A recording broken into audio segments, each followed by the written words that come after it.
करते हैं बंगाल के रण की और 5 राज्यों के चुनावी नतीजों की। पश्चिम बंगाल में भाजपा ऐतिहासिक जीत की ओर बढ़ रही है। धीरे धीरे कर तस्वीर साफ भी हो रही है। भाजपा का पूर्ण समर्थन मिल रहा है। भाजपा ने आसाम में हैट्रिक लगा ली है और तीसरी बार सरकार बनाने जा रही है। वहीं एक ऐतिहासिक जीत दर्ज करते हुए बीजेपी दिखाई दे रही है और टीएमसी का जो गढ़ है उस गढ़ को उन्होंने बहुत ही अपनी रणनीतिक समझ से ढाया है और बीजेपी अपने कमल को बंगाल में खिलाएगी। बाकी 4 विधानसभा चुनाव की बात करें तो असम में बीजेपी ने अपना कर्तव्य दिखाया है और तीसरी बार अपनी सरकार बनाने जा रही है। तमिलनाडु और केरला की बात अलग है और पौंडुचेरी में भी बीजेपी गठबंधन के साथ में सरकार बना लेगी। लेकिन बात करते हैं सबसे खास और अहम जो चीज़ है पश्चिम बंगाल की। और आज की इस डिबेट में हमारे साथ में बातचीत के लिए हमारे साथ में मौजूद है कांग्रेस प्रवक्ता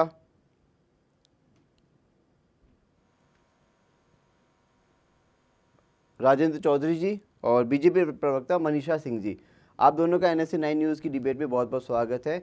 मनीषा जी, सबसे पहले आपके पास में आऊँगा। हो सकता है आप बंगाल जाके भी आई हों, क्या कुछ महसूस किया, क्या कुछ रहा और क्या कुछ छूट गया जो करना चाहिए था? जीत तो हमको मिल ही गई। देखिए, छूटा कुछ भी नहीं है, क्योंकि जितनी कोशिश करनी थी, जितना जिस तरह से मेहनत थी, क्योंकि दिख रहा है कि जो मेहनत हुई है। और साथ साथ में सर्वप्रथम तो मैं जो बंगाल की जनता है, उस जागरूक जनता का आभार व्यक्त करना चाहूँगी, जिन्होंने मतलब बढ़ चढ़कर इस भय से, इस अहिंसा से, इस दबाव से हट के ज़्यादा से ज़्यादा वोटिंग की। उस महिला शक्ति को जो बाहर आई और उन्होंने वोटिंग की, इस लोकतंत्र की ताकत को उन्होंने दिखा दिया। आप देखिए कि किस बढ़त के साथ में एक तरह से कमल खिल रहा है, अंधेरा छट रहा है बंगाल में। और आप देखिए कि बंगाल में जहाँ हिंसा, जहाँ भय, जहाँ दबाव की राजनीति चलती थी, उसे परे हटके अब सुशासन होगा, विकास होगा। तो जो खेला था वो खेला ख़त्म हो चुका है। बंगाल की जनता खेल नहीं चाहती। बंगाल की जनता चाहती थी तो परिवर्तन चाहती थी, विकास चाहती थी, अपनी स्वतंत्रता चाहती थी, जो कि अब उन्हें मिल रही है। तो आप देखिए कि बहुत समय बाद में, बहुत टाइम बाद जो बंगाल की जनता है, उन्हें इन सब से निजात मिलेगा। आप देखिए, जहाँ पे महिला शक्ति ने बढ़ चढ़ के इसमें भाग लिया। तो मैं महिलाओं की बात पे आती हूँ कि जो महिला असुरक्षित थी बंगाल के अंदर, ये उन्होंने जवाब दिया है ममता बनर्जी को, टीएमसी को, कि देखिए कि महिला होकर भी वो महिला को नहीं समझ पाई। आप देखिए कि महिलाएं अब सुशासन चाहती हैं और परिवर्तन चाहती हैं, एक स्वतंत्रता चाहती हैं। अब वो 7 बजे बाद में बाहर दिखेंगी। आप देखिए कि कंपनीज आएंगी, निवेश करेंगी। जो हिंदू है वो पलायन नहीं करेगा वहाँ पे। तो आप देखिए कि बहुत सारी ऐसी चीज़ें कि बदलाव जो जनता चाहती थी, वो उन्होंने बीजेपी पे मुहर लगाई। और आप जो भय मुक्त वातावरण कहते हैं कि हम लोग कि कितने हर बार आप देखिए कि हर बार वहाँ पे एक तरह से हिंसा हुआ करती थी, मार काट हुआ करती थी, पत्थरबाजी हुआ करती थी। बहुत ही शांतिपूर्ण तरीके से पहली बार जो बंगाल में चुनाव हुए। और तभी से दिख गया था कि जो जिस तरह से रैलियां की माननीय नरेंद्र मोदी जी ने की, अमित शाह जी जो वहीं रहे, और सारे जितने भी नेता आते जाते रहे, उन्होंने पूरी ज़मीनी स्तर पे कोशिश की। जो जनता चाहती थी वो उनको देने की आगे कोशिश होगी, पूरी रहेगी। लेकिन जो मतलब कहते हैं कि एक ज़मीनी स्तर पे उन्होंने पूरी तैयारी कर रखी थी, कहीं कोई कमी नहीं थी, जो आपने मुझसे पूछा। राजेंद्र जी, क्या कुछ कारण मानते हैं कि क्या कुछ हम कुछ नहीं कर पाए?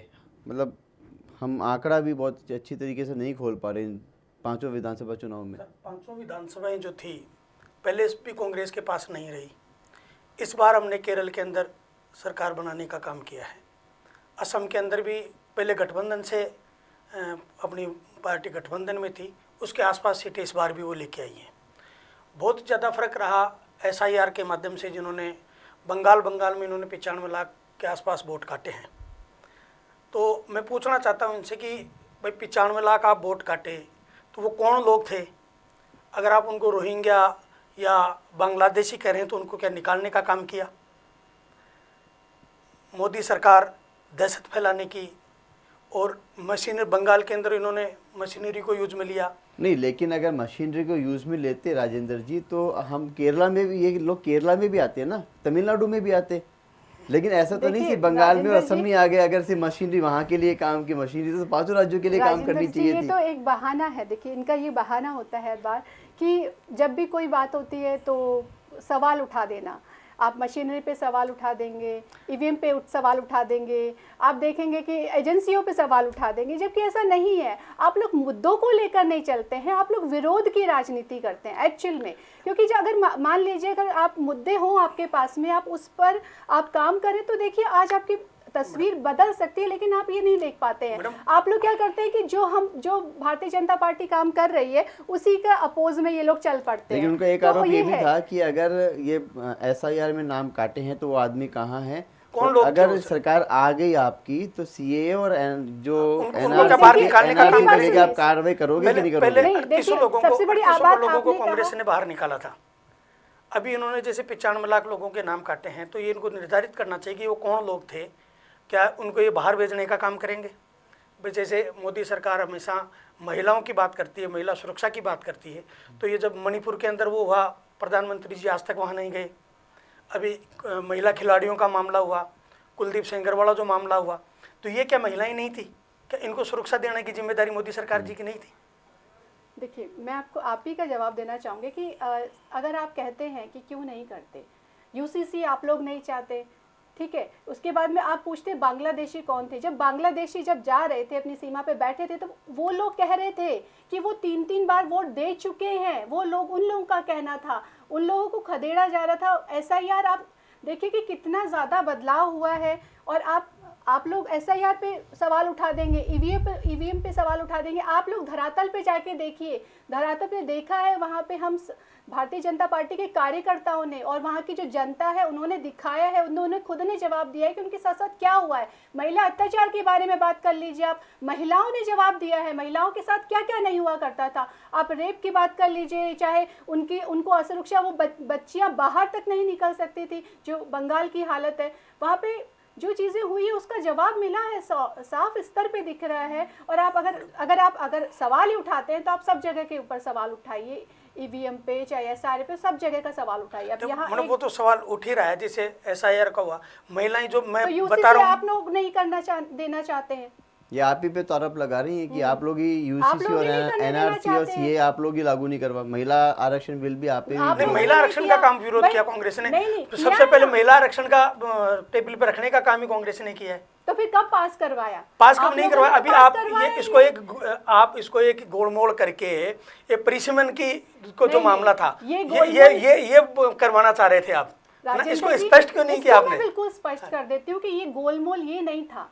ये इस तरह से था कि ये अधिनियम आया था कि महिलाओं को जल्दी, जो 2034 में उनको मिलने वाला था, तो उन्हें 2029 में दिया जाए। अच्छा, मैं ये एक उसके बात लिए और था। कहना और चाहूंगा अगर सर। परिसीमन की बात करते हैं राजेंद्र जी, एक मिनट से, परिसीमन की अगर बात करते हैं तो क्या परिसीमन नहीं होना चाहिए? इतनी जब जब जब उस टाइम बिल्कुल होना 54 चाहिए, लेकिन लाख परिसीमन के जनसंख्या कानून थी। कायदे से होना आज चाहिए। 140 करोड़ जो जनसंख्या है, तो इतनी जब जनसंख्या डबल हुई है तो क्या परिसीमन नहीं होना नहीं, चाहिए? परिसीमन होना चाहिए, लेकिन परिसीमन के जो नॉर्म्स है उनके अनुसार होना चाहिए। हाँ, तो उन्हीं के अभी अनुसार अभी होगा। इतना अर्जेंसी क्या हो गया था, जैसे बंगाल में चुनाव चल रहे हैं, आचार संहिता लगी हुई है, उसके बीच के अंदर ही अपने को बुला करके, है ना, और फिर उसके हाउस बुला करके फिर अपन वो कर रहे हैं। भाई महिला आरक्षण तो अब बाद में भी हो सकता था, कर देते, है ना? नहीं अभी लेकिन उसी नहीं, टाइम बाद पे- में होगा तो भी आप लोग साथ दोगे क्या? नहीं, हाँ बिल्कुल साथ देंगे, अगर जो चीजें नॉर्म्स के अनुसार होगी उसके अंदर साथ देखिए, देंगे। अगर कैसे साथ देंगे? अगर नानुकुल नहीं है तो अभी कर देते। महिलाओं ये को तो- 2029 ये तो एक बार ये में तो पास होना था ना, वो तो बाद में नहीं, पास नहीं, होता ये परिसीमन से जोड़ करके किया हुआ मामला था। ये महिला बिल को परिसीमन तो अलग से होना लेके ही आते है। ना। राजेंद्र जी, हाँ, परिसीमन तो परिसीमन होना ही है आप करना होगा चाहिए ही ना परिसीमन इनको। नहीं, अभी अपन बंगाल चुनाव पे और भाई मैं एक बात विधानसभा पूछूं आपसे। चुनाव के भाई नतीजे जैसे पे बात भारतीय कर रहे हैं। जनता सबसे बड़ा कारण नारी भारतीय शक्ति। जनता पार्टी हमेशा हिंदू मुस्लिम की बात करती है। क्या ऐसा ही आरोप जनता बीजेपी भी ये लगाती हमेशा है, ऐसा गाय- आरोप बीजेपी भाई, ये भी हमेशा लगाती गाय है की बात करती कि है। सी की तो कांग्रेस इसमें गाय की तुष्टीकरण की बात राजनीति- करती है। इनके कांग्रेस मैनिफेस्टो में था गाय को राष्ट्रीय माता का दर्जा देने के लिए। अभी कई लोग सिग्नेचर करवाते फिर रहे हैं। अभी हर जगह इनकी सरकार है, इनके पावर में तुरंत कर सकते, 5 मिनट का काम है इनका। भाई गौ माता को राष्ट्रीय दर्जा देने का इनका 2 मिनट का काम है, कर सकते हैं, किसी से पूछने की आवश्यकता नहीं, क्यों नहीं कर रहे? बिल्कुल मानते हैं मनीषा जी सब लोग, जवाब दीजिए। बिल्कुल करेंगे, ऐसा है ही नहीं। भाई, आप ये अपने देखिए, करोगे तो देखिए, आप 2014 से भारतीय सरकार में जनता हो, पार्टी की 2014 से सरकार में हो किया है आप, ना, 2014 से आप कब देख तक किसका लीजिए इंतजार कर रहे हो कि फिर आप? कितना सुधार किया है जो नहीं, पिछले 60 वर्षों में नहीं मनीषा जी, हुआ, कोई सुधार वो नहीं सब हुआ। नहीं दिख मैं रहा है। बताऊं, मैं फिर जोटवाड़ा क्यों विधानसभा आई? में रहता देखिए, हूं। भारतीय आप जनता पार्टी की सरकार क्यों आई है, फिर जनादेश क्यों आया, ये बताइए ना, जनादेश क्यों आया अगर आप कह रहे हो कोई सुधार नहीं हुआ है? आप यहाँ पे जनादेश देखेंगे, उम्मीदों पे आ गया जनादेश है, भाई। उम्मीदों पे जनादेश को कांग्रेस उम्मीदें भी अगर कहते हैं कांग्रेस तो की जो उम्मीदें भी सरकार भारतीय थी, जनता पार्टी से है नहीं नहीं, उनको। वो तो सबसे होती है। जैसे अभी वहाँ तमिलनाडु के अंदर उससे विजय थलपति से उम्मीद जगी ना, तो नया है, तो अरविंद केजरीवाल से भी उम्मीदें थी भाई, उनकी भी तो सरकार बनी है। एक एक 2-2 साल के अंदर वो लोग सरकार बना गए, तो उम्मीद तो नया आदमी आता उससे होती है। मोदी जी ने इतने ख्वाब दिखाए पहले, तो मोदी जी के प्रति उनकी उम्मीद जगी। ये विकास की बात करें तो वो विकास अभी तक हुआ नहीं भाई। इन्होंने धर्म के आधार पे, जाति के आधार पे लोगों को बांटने का काम किया। जहाँ कई जैसे मान लो पुलवामा कांड हुआ, मैं आपके यहाँ ऑफिस से कुछ लेके जाऊंगा तो पता चलता है कहाँ से आतंकवादी आए, कांड करके चले गए, आज तक उनका कोई पता नहीं है। ऐसा क्यों हो रहा है? मैं दूं हाँ, इसका जवाब? जवाब दीजिए। जी राजेंद्र जी, सबसे पहले कि आप कह रहे हो विकास नहीं हुआ, अगर विकास नहीं होता तो अभी मैं जिस तरह से मैंने कहा कि जनादेश नहीं होता, आज पूरे वो भारत बंगाल में हुआ, पूरे देश बंगाल में इनमें कई जगह एंटी आप कंवेंसी भी होती है सर। इन्हीं चुनावों के परिणाम देख लीजिए कि किस तरह से भारतीय जनता पार्टी पर विश्वास जताया गया है। और आप देखिए कि माननीय नरेंद्र मोदी जी ने जो 2014 से जो किया है उसके ऊपर है कि देखिए 370 हटाई, आप लोग हटा सकते थे, आप लोगों में विश्वास नहीं है। आप ये देखिए कि किस तरह से जो विकास हुआ है, आप विकास में देख लीजिए, इंफ्रा का जो विकास हुआ है, रक्षा में जो आत्मनिर्भरता आई है, जिस तरह से महिलाओं को सशक्त किया गया है, रोजगार दिया गया है, युवाओं को स्टार्टअप्स हुए हैं, स्किल डेवलपमेंट हुआ है, तो जिस तरह के जो कांग्रेस ने जो IIT IIMs कितने हॉस्पिटल वगैरह कितने किए। आप भारतीय जनता पार्टी भारतीय जनता पार्टी आने के बाद में इन्होंने देश को बेचने का काम किया, टेलीफोन बेचा, रेलवे बेचा, LIC बेची, है ना भाई। नहीं नहीं मैडम, मैं कोई हवा आप धरातल पे उतर के देखिए। मुद्दा अभी इतना सा है कि ये 5 राज्यों के जो चुनाव है, इसमें जनता ने जो अपना जनमानस बनाया वो बीजेपी के प्रति ज्यादा बनाया, जैसा कि बंगाल में और आसाम में दिखाई दे रहा है।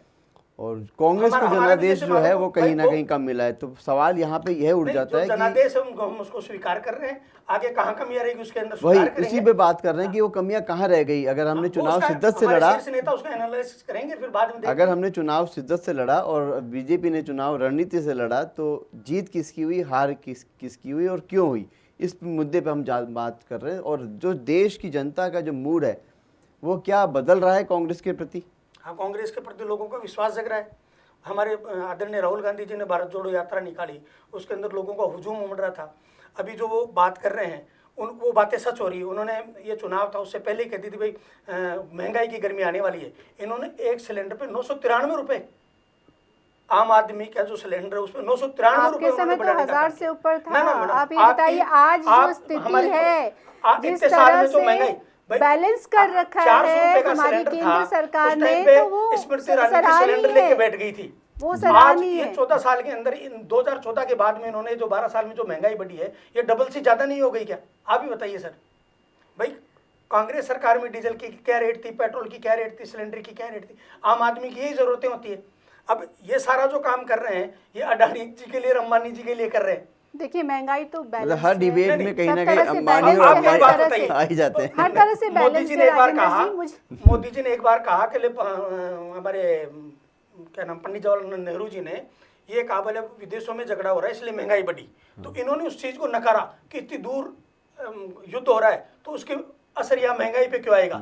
अभी फिर उसी बात को ये दोहरा रहे हैं। अभी जो युद्ध हो रहा है, क्या नाम है अपने ईरान का और ये इजराइल वाला जो युद्ध हो रहा है, तो उसकी महंगाई का असर पड़ रहा है।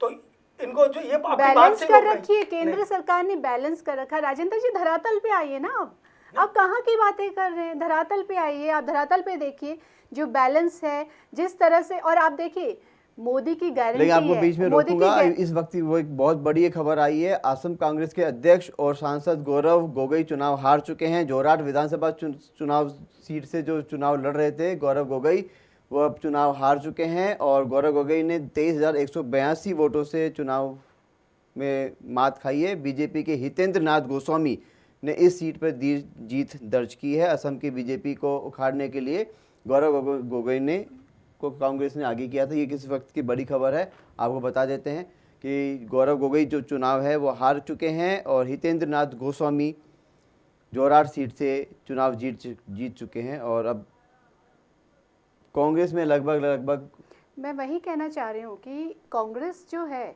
जो गौरव गोगोई है, उनको भी देखा है, उन्होंने भी विरोध की राजनीति की थी, भ्रम फैलाने की राजनीति की थी, झूठ फैलाने की राजनीति की। परिणाम सामने है। आप देखिए धरातल पे उतर के जिस तरह से अगर काम करती है भारतीय जनता पार्टी की, के नाम पे राजनीति भारतीय जनता पार्टी करती है। राम के नाम, कभी राम के नाम के आठ लेंगे, गलत बात बोलते हैं। नहीं मैडम, गलत नहीं है। नहीं, ये गलत है राजेंद्र जी। आप देखो सुनो, अगर आप विकास कर रहे हो, आप जनता के आदेश को नकार सकते हैं। देखो सुनो, आप जनता के आदेश को नकार रहे हैं, उसका जनादेश है वो। लेकिन आपको अगर आप विकास के मुद्दे पे बात कर रहे हो, देखिए गौरव तो आपको राम गोगोई के को नाम भी का, बहुत राम के मंदिर का नाम का, बुरी तरह हिंदू से हारे मुस्लिम के नाम का, गाय के नाम पे, इन पे वोट मांगने की आवश्यकता पड़ हम जाती है। नहीं आप मानते, विकास के मुद्दे नाम हैं। पे, देखो महिला सशक्तिकरण के नाम पे, आप नहीं, देखिए आप सुशासन कर रहे के हो, नाम सुनो। पे, विकास के नाम पे, यहाँ पे जनता ना, वोट देती है। आप आप देखिए जनता जब देख रहे हैं, सब पता है जनता को, तो उस पे हमें वोट मिले हैं। और आप देखिए कि बहुत ही एक कहते हैं ना कि बड़े स्तर की जीत है और सुशासन की जीत है। मैडम फिर ये जैसे दंगे हो रहे हैं, कभी किसान 700 के लगभग किसान मारे जाते हैं, आप आधी रात को काले कानून लाते हो, कभी नोटबंदी करते हो, तो इन पे क्या जनता राजी है? लेकिन क्या मेरे को एक बात बताइए मनीषा जी, क्या संदेश खाली और आरजी जैसे कांड जो हैं, क्या बीजेपी की इस राज्य में अगर अब बीजेपी की सरकार बनेगी तो क्या बंगाल में आप ये दावा करते हैं कि इस तरह के कांड दोबारा या इस तरह की हरकतें या दोबारा नहीं होंगे? देखिए निश्चित तौर पे मैं आपको सबसे क्योंकि पहले महिला सुरक्षा भी एक बहुत बड़ा कारण था। मैं आपको बंगाल सबसे पहले यही दिखाना चाहूंगी कि पहले जिस तरह चुनाव में मार काट हुआ करती थी, दंगे हुआ करते थे, हिंसा भड़कती थी, आप ये देखिए कि कितनी हत्याएं हुई है, कितने लोग आप देखिए कि परेशान हुए हैं हिंसा में, और ये सब चुनाव में हुआ करता था। अब आप देखिए कि उदाहरण हमारे सामने है कि किस तरह से शांतिपूर्ण, बिना हिंसा हुए, बिना कोई जान गंवाए यहाँ पे बहुत बम्पर वोटिंग हुई है। तो अगर ये शुरुआत है, इस शुरुआत से हम देख सकते हैं कि आगे सुशासन आएगा, विकास होगा, परिवर्तन होगा, और देखिए कि जो उन्हें भय से मुक्ति मिलेगी जनता को। आप देखिए जिस तरह की हिंसा होती थी उससे मुक्ति मिलेगी, दबाव से मुक्ति मिलेगी। और बिल्कुल जो ये कांड हुए हैं, आप देखिए कि भ्रष्टाचार का भी मुद्दा, जो माननीय मोदी जी ने कहा कि जो भ्रष्टाचारी है, जो टीएमसी की सरकार में जिसने भ्रष्टाचार किया था, वो जेल की सलाखों के पीछे होगा, उस पर कार्रवाई की जाएगी। तो ये मोदी की गारंटी। मोदी ने कहा कि भय के ऊपर भरोसा, मतलब भय से ऊपर उठकर भरोसा की बात होगी। आप ये देखिए उनकी गारंटी है, उन्होंने दिखाया। बंगाल में सरकार आई आपकी, तो ये वहीं होगा या राजस्थान में भी होगा? अभी आज मैं अखबार पढ़ रहा था, वो AN एक्शन, ये क्या नाम, 8-8 हजार करोड़ की जमीनें खरीद रहे हैं यहाँ पे। तो ये भ्रष्टाचार नहीं है? ये भी तो भ्रष्टाचार की श्रेणी, ये तो राजस्थान में इनकी सरकार है। मैं राजेंद्र जी आपको बताना चाहूंगी, भ्रष्टाचार तो आपके समय हुआ था। हमारे समय में जिन आरोप लगे थे, हमारे समय में नहीं मैडम, देखो सुनो मेरी बात, हमारे समय में जो हुआ है वो सारे सुप्रीम कोर्ट से भरी हुए हैं। आप उस टाइम पे आप लोगों ने माहौल बना करके 400 से अधिक SIT के गठन में 400 से अधिक सलाखों के पीछे है। आप ये देखिए ना, आप उनको देखिए, जमीनी स्तर पे जो काम हुआ है आप वो देखिए। 2 साल बनाम 5 साल अगर विधानसभा है सर, हमारे कालवाड़ रोड पे इतना जाम रहता है, 2-2 घंटे जाम लगता है। और हमारे जो वहाँ मंत्री जी है राज्यवर्धन जी, वो ओनली रील मंत्री हैं। आप खुद जाकर के उसको धरातल को देख सकते हैं। मैडम भी, इनसे भी मैं निवेदन करूंगा वहाँ जाके देखें, फिर बात करें। मैं जाती हूँ, मेरा पीहर है वहाँ, मैं जाती रहती हूँ, लेकिन उसका वहाँ जाम नहीं है मैडम। नहीं, उसका किया है ना, कहाँ इसका कुछ आगे नहीं हुआ होगा। आप देखिए कितनी सफाई की, पहले देखिए कितना कंजेस्टेड रोड था, उन्होंने कार्रवाई की कभी भी? नहीं, कोई ये कार्रवाई सीसी रोड नहीं पे हुई थी। उनका खुद का आना नहीं, जाना है, कोई कार्रवाई उनका नहीं खुद हुई का थी। आना जाना अब है, आप इसलिए देखिए उन्होंने कि कार्रवाई अभी की है। रोड बिल्कुल कालवा रोड ब्लॉक पे किया कुछ गया कार्रवाई है, नहीं खुद की जाती उन्होंने। हूँ, मैं खुद कहती हूँ। आप देखिए धरातल पे से जो काम हुआ उसको बोलिए। मैं ये कह रही हूँ कि सराहना होनी चाहिए। अगर नहीं, काम हो तो हम सराहना विरोध करने के लिए की- तैयार राजेंद्र जी, हैं। आप विरोध जैसे की हिंदू मुस्लिम राजनीति की नहीं बात होनी करते चाहिए। हो, आप भाई हमारा देश एक धर्मनिरपेक्ष देश है, फिर भी आप हिंदू मुस्लिम की बात करते हो, तो क्या उन तुष्टीकरण लोगों की को राजनीति तो आप उनको करते निकाल हैं। दोगे क्या आप? तुष्टीकरण की राजनीति तो आप नहीं, करते हम हैं। समानता की बात करते हैं। नहीं, हम आप सभी समानता धर्मों को समान समान आप समानता सम्मान की बात करते नहीं हैं, करेंगे, समानता आप की बात करते हैं। तुष्टीकरण की राजनीति करते हैं। ना। हिंदू मुस्लिम आप करते हैं। ना हमने कभी नहीं किया। बिल्कुल करते हैं। हिंदू मुस्लिम के आधार पर तो भारतीय जनता पार्टी सत्ता में आने का प्रयास करती है। भाई कभी विकास की बात करें, इन्होंने कोई अच्छा कोई विकास किया उसको मुद्दे में रखे ना। नहीं, लेकिन कहीं ना कहीं ये अगर जनता जनाधार में समर्थन दे रही है तो कुछ ना कुछ कारण तो रहा ही होगा ना। इन्होंने राजेंद्र सारा मीडिया सारा सब कुछ मैनेज कर रखा हाँ हाँ, है। मैनेज है, मैं इनके साथ में हूँ, मैनेज है। आप पे सवाल उठाने लग गए अब तो। ये हाँ, पहले मैनेज है आपके साथ में, EVM तो और हमें फिर ना- हमें आप मैनेज क्यों नहीं कर पा रहे, ये भी एक बड़ा सवाल है। अगर बीजेपी जनता हमको को- मैनेज आप कर खुद लोग- सकती है आप लोग खुद तो को कांग्रेस मैनेज क्यों नहीं नहीं कर कर पा सकती? रहे हैं। हमें तो हम तो कह रहे हैं ना कि कांग्रेस मैनेज करे। हमारे जो नेता है राहुल गांधी जी, वो प्यार मोहब्बत की बात करते हैं, नफरत फैलाने की बात नहीं करते। कांग्रेस के जो नेता है महात्मा गांधी जी की विचारधारा पे चलते हैं। लेकिन वैसे वो मैं धरातल आपको पे- बताऊं वो कि धरातल पे लोकतंत्र के काम करने चौथे की बात। स्तंभ को कोई भी मैनेज नहीं कर सकता, बाकी के 3 स्तंभ भी मैनेज देखिए नहीं दिव्या कर जी, मैं सकते। एक चीज बोलना चाहूंगी। कहते हैं मोहब्बत की दुकान इनकी सिर्फ दिल्ली में होती है। आप ये देखिए वहाँ पे तो उन्होंने वहाँ पे एक होके अगर चुनाव लड़ते तो फिर भी चलो, आप मुद्दे लेके आते तो फिर भी चलो, लेकिन ये लोग कोशिश ही नहीं करते हैं। ये सिर्फ और सिर्फ दिखावे की राजनीति करते हैं कि हाँ हम लोग सब एक साथ है। इंडी गठबंधन कहाँ है? छिन्न भिन्न है। आप देखिए यहाँ पे कि कहीं कहाँ दिख रहा है आपका इंडी गठबंधन है कहाँ आपका? बताइए बहरहाल कहाँ ये गठबंधन चर्चा के भी साथ यूं ही में आपने आगे चुनाव चलती लड़े? रहेगी। चुनाव के नतीजे कुछ ही देर में एकदम बिल्कुल साफ होने वाले हैं। असम समेत बाकी 4 राज्यों के, बंगाल समेत बाकी 3 राज्यों के और तमिलनाडु, केरला और पुडुचेरी की विधानसभा के जो नतीजे हैं वो सामने आने वाले हैं और इससे पूरी स्थिति साफ हो जाएगी। लेकिन ये राजनीति की जो रस्साकसी है ये यूं ही चलती रहेगी। फिलहाल मुझे दीजिए एक छोटे से ब्रेक के लिए इजाज़त। राजेंद्र जी और मनीषा जी, आपका बहुत बहुत स्वागत है कि आप इस डिबेट का पार्ट बने। धन्यवाद, नमस्कार।